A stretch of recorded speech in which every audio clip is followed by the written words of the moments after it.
Assalamu alaikum all of you. So today we have a topic about the culture, exploring cross-cultural comparisons.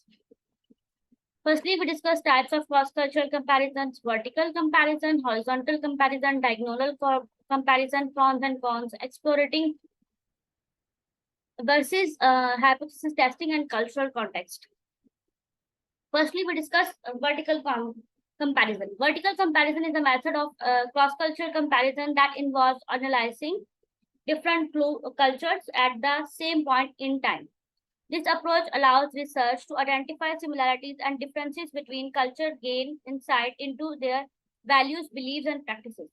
Vertical comparison जो है वो एक ऐसा method है जिसमें हम कंपैरिजन करते हैं, क्रॉस कल्चर को एनालाइज करते हैं एक ही पॉइंट पर डिफरेंट कल्चर्स को एक ही टाइम, और इनकी हम इस रिसर्च से जो हम डिफरेंट सिमिलैरिटीज को जो है हम आइडेंटिफाई करते हैं, वो कल्चर में जो हमारी गेन होती है, हमारी insight to their values, to their beliefs and to their practices. For example, a study that may compare the eating habits of people from different countries during a particular time. यानी कि एक particular time में different countries के खाने की habit को जो है हम ये करते हैं, उसकी एग्जांपल ली गई है जिसको हमने एग्जामिन किया कि वो किस तरह का फूड कंज्यूम करते हैं, कौन कैसे जो है कितनी फ्रिक्वेंसी में यूज करते हैं, मीट यूज करते हैं या फिर वो कोई और फूड यूज करते हैं, और उसका सोशल कॉन्टेक्स्ट हमारी ईटिंग पर क्या होता है. Deeper understanding about the culture जो है वो, क्योंकि फूड एक ऐसी चीज है जिससे भी आपका कल्चर जो है वो शो होता है. तो कौन कौन सी डिफरेंसेस और सिमिलैरिटीज जो है वो फूड की रिलेटेड कंसेप्ट हुई, वो हम रिसर्च करते हैं. Horizontal comparison. Horizontal comparison is a powerful tool for understanding culture change over time by comparing the same culture at different point in history. यानी कि टाइम के गुजरने के साथ साथ कौन कौन सी पावरफुल कल्चर चेंजेस आई जिनको डिफरेंट जो है वो टाइम्स पर डिफरेंट पॉइंट्स पर रख कर जो है वो हिस्ट्री में कंपेयर किया गया. We can gain insight into how that culture have evolve and adopt to new circumstances. यानी कि हमने इंसाइट गेन किया ये कि कल्चर्स में जो है वो कौन कौन सी नई चीजें जो है वो सिचुएशन को देखते हुए, माहौल को, इन्वायरमेंट को देखते हुए जो है वो अडॉप्ट की गई. फॉर एग्जाम्पल, इसमें उन्होंने जो चेंजेस एक्सेप्ट किया वो है फैशन रिलेटेड, क्योंकि पास्ट सेंचुरी में हमारा फैशन कुछ और तरह से था. फिर उनकी फोटोग्राफ्स को, 1920s की फोटोग्राफ को आज की फोटोग्राफ्स के साथ जब कंपेयर किया गया तो क्लोथिंग की स्टाइल्स में जो है वो काफी चेंज पाया गया, क्योंकि काफी ज्यादा कल्चर्स में जो है वो ट्रेंड्स चेंज हुए, शिफ्ट हुए, attitudes toward the gender roles और सोशल नॉर्म्स के उसमें कुछ चीजें बहुत ज्यादा चेंज की गई. तो ये एक बेसिक इसमें एग्जांपल यूज की गई फॉर अ क्लॉथिंग चेंज, जो कि फैशन ट्रेंड को चेंज करने में सर्कमस्टांसेस, सिचुएशन, इन्वायरमेंट्स को लेकर लोगों ने अपने पहनने ओढ़ने के स्टाइल को कितना बदला, उस बारे में रिसर्च की जाती है. Diagonal comparison. Diagonal comparison is a powerful tool for understanding culture changes and influence over time.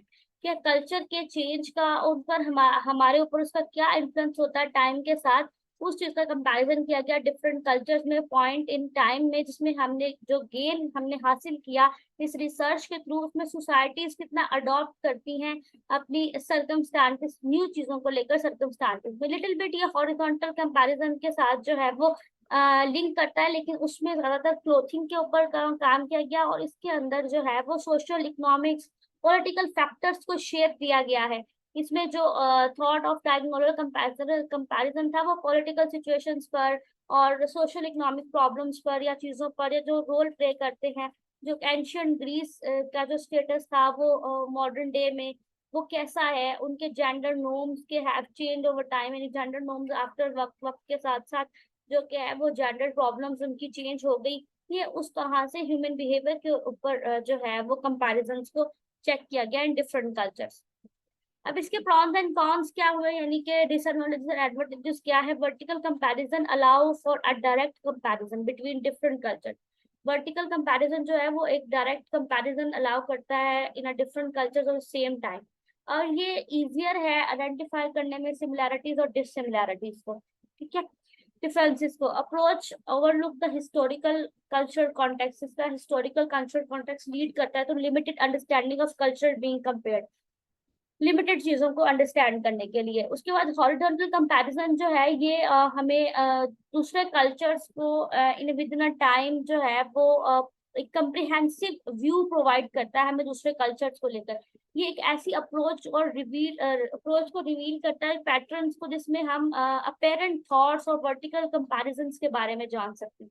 इसमें extreme type of factors of influence of culture changes नजर आते हैं, यानी कि किसी के कल्चर का हमारे ऊपर क्या इन्फ्लुएंस पड़ता है वो हम इसके अंदर जो है वो मैयर कर सकते हैं। डायगोनल कंपैरिजन एक यूनिक पर्सपेक्टिव है जिसमें हम डिफरेंट कल्चर्स के डिफरेंट पॉइंट्स को जान पाते हैं, यानी कि रिवील किया रहता है कि इन्फ्लुएंस टाइम ओवर टाइम के गुजरने के साथ साथ क्या क्या इन्फ्लुएंसेस आ रहे हैं, क्या एक्सटर्नल फैक्टर्स बन रहे हैं, कितना चैलेंजिंग हो रहा है काम, कॉम्प्लेक्सिटी कितनी आ रही है, या जो है वो चैलेंजेस कितने आ रहे हैं about the culture of different periods on contest में जो है वो काम करने के बाद या रिसर्च करने के बाद। फर्दर है एक्सप्लोरेटिंग वर्सेस हाइपोथेसिस। एक्सप्लोरेटिंग वर्सेस हाइपोथेसिस ये एक ऐसी टेस्टिंग है जिसमें हम स्टडी डिजाइन करते हैं about the existence examine and existence of a cross culture similarities and differences. कि हम अपना एक हाइपोथेसिस क्रिएट कर लेते हैं, एक ऐसा क्लोज डाटा और एक स्टडी जो है वो बना लेते हैं कि हमने इस चीज के ऊपर वर्क करना है। Hypothesis that are designed to determine why culture differences may exist, यानी कि ये हमने एक हाइपोथेसिस बना ली कि कल्चरल डिजाइन ऐसा बना लिया हमने कि कल्चर्स डिफरेंसेस क्यों एग्जिस्ट करते हैं, ये हमारी एक हाइपोथेसिस होगी। अब इसके ऊपर हम एक कंप्लीट रिसर्च बिल्ड करते हैं।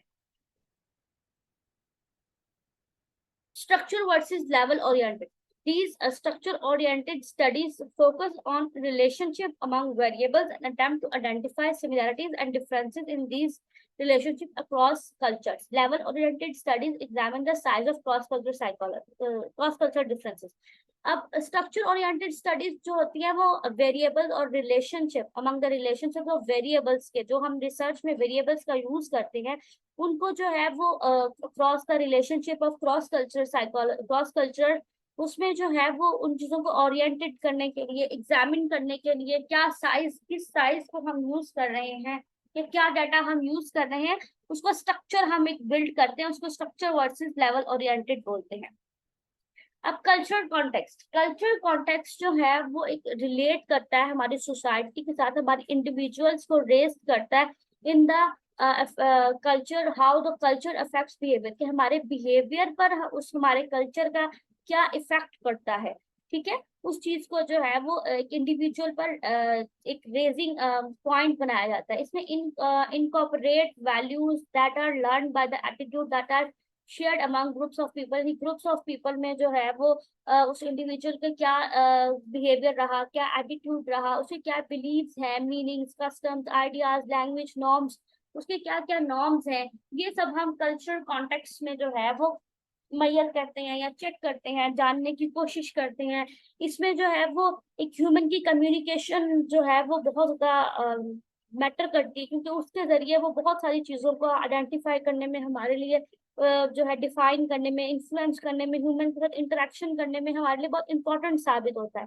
कल्चर जो हमें प्रोवाइड करता है वो हमें एक ऐसा सर्टेन जो है वो फ्रेमवर्क प्रोवाइड करता है जिसमें हम ऑर्गेनाइज कर सकते हैं उसके थॉट्स को, ह्यूमन इंडिविजुअल की थॉट्स को, इमोशंस को, उसको बिहेवियर को, उसको रिलेशन टू देयर इन्वायरमेंट को, इन चीजों को हम जो है वो रिसर्च कर सकते हैं, इनके ऊपर आइडेंटिफाई कर सकते हैं about the cultures. Structure versus